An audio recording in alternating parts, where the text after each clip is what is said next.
Okay, this is Cashtook Bowcraft, and I just got finished making some primitive arrows for a friend of mine who happened to be one of the 200 likes on my Cashtook Bowcraft etc. Fan page on Facebook.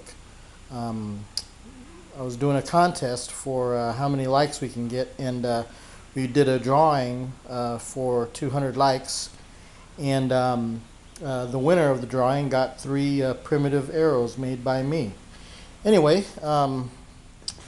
here's what they look like. What they are, they're ocean spray shoots that were sent to me from a friend in Washington, and I debarked them, straightened them out as best as I could, and I charred sections of it just to make it look nice.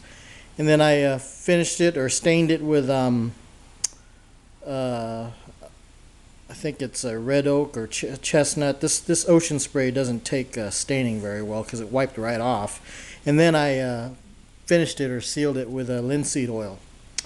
So those are the shafts, and the bone broadheads, I made these, and I've got them hafted on with real sinew that I got from, it's actually beef leg tendons that were dried out, pounded out by me, and made into sinew, and that's what I've got hafted onto these bone broadheads. These broadheads are just a little over 1 inch wide and 2 inches long, and they are killers. I posted a video earlier about with me shooting a pig with a bone broadhead, and there's a lot of penetration that these things are capable of, and they've become very popular with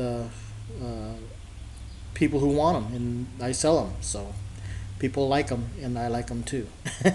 Anyway, so that's what those look like, and I've got 3 of them, all roughly the same size. I don't spend too much time weighing my points or weighing my arrows. I figured that the ancient times, they didn't have really any grain scales and things like that, and basically I just make arrows. They're basically projectiles, and I don't go weighing each one to the exact grain. I don't even measure the spine weight on the arrows or anything like that. I just make them, and I keep my shots between, try to keep them between or less than 20 yards away, and believe me, these things are very well suited and accurate enough to hunt that far at those distances. Anyway, here's the turkey feathers. These are wild turkey feathers, and if you notice, I've got the barred fletchings on here, and in each one there's a darker, more solid looking fletch, and that's the cock feather, and I've got those on each of the arrows as well. So there's a nice little touch to these where they have the the offset feather there that you can use as an indicator when you're knocking your arrow. And those are hafted on there with sinew as well. I split these feathers and ground them down and cut them all out by eye. I don't have a feather burner or a cutter or anything like that. I just eyeball it and I cut them out in the design that I want. I don't even know how high those fletchings are, and I think they're about 5 inches. They may be a little bit less than 5 inches long. But anyway, these are bound with sinew as well, and here are the self nocks that are also bound with sinew. If you notice on the self nocks, I've got the sinew wrapped inside of the nock, so that let's see if you can see it here. You can see the sinew wrapped inside the nock as well as around the nock to give it a little bit more strength, so that they won't. So that hopefully it won't split. These are pretty thin nocks, and that's the way I usually do my self nocks when I'm putting sinew on there. So anyway, that's it for these. I'm going to send these out. They're going to Texas, and I just wanted to give you guys a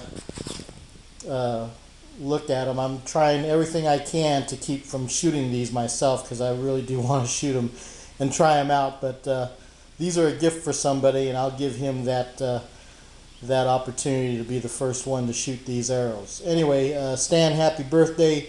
Congratulations on the 200 like drawing, and these will be going to you probably early next week. Cashtook Bowcraft out.